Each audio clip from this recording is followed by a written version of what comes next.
was speaking about still on this topic for parents. I was wondering then, we did touch upon boundary issues.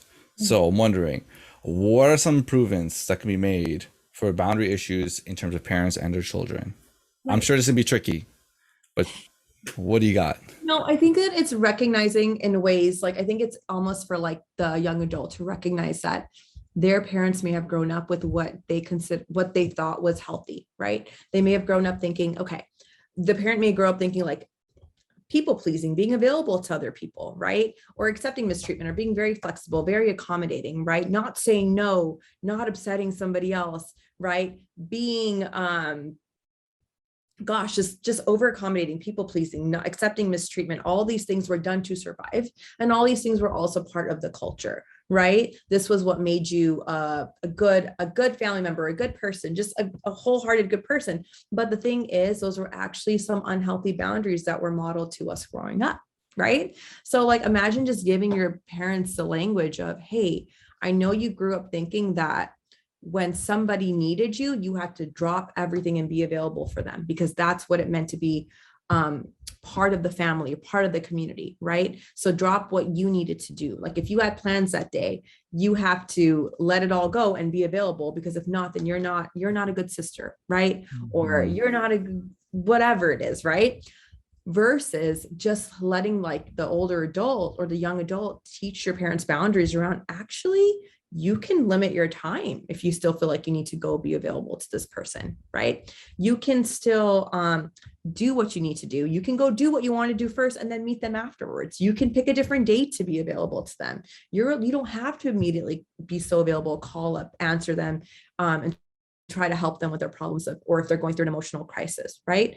Almost like reparenting them in a way to let them know like what was thought to you was unhealthy and there are options for you, right? But what happens is we can get lost with if we grew up in the US or in Canada or outside of our family's origin.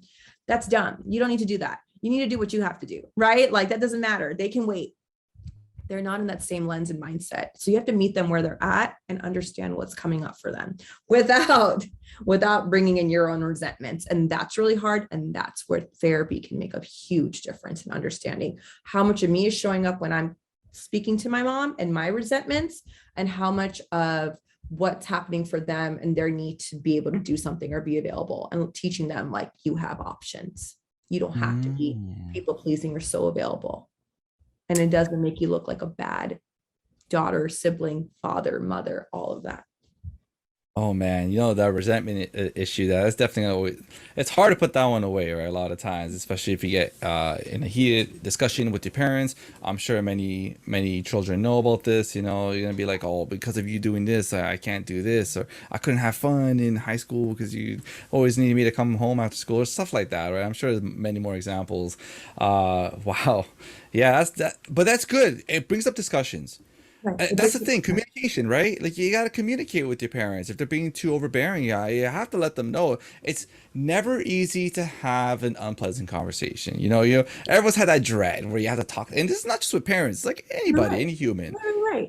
Right. right? And when Ugh. you're holding a bicultural identity, you also feel guilt if you have that conversation, right? If you speak to your resentments, you immediately go into, but damn, like they were also just trying to figure it out themselves. They were in a new country themselves, right? They didn't have the language about mental health or depression or anxiety themselves, right? So like where do you process all these things, right? Where do you process that resentment of, yes, my parents weren't available for me in this way when I needed them, when they needed to put me in therapy, right? When they needed to ask me how I'm doing, they needed to ask me if I was safe. And what were they facing themselves and figuring out and navigating themselves at the same time. And I think if you can find a space outside of your family, your community, and your friends where spaces may not feel as safe to speak to that and your grief around that, that can make a lot of difference in how you then come back and have that conversation by just having that understanding. I'm not saying you're Yeah. forgiving your parents. I'm saying that you're learning to understand both sides of the story and then finding a way to meet each other halfway in that understanding.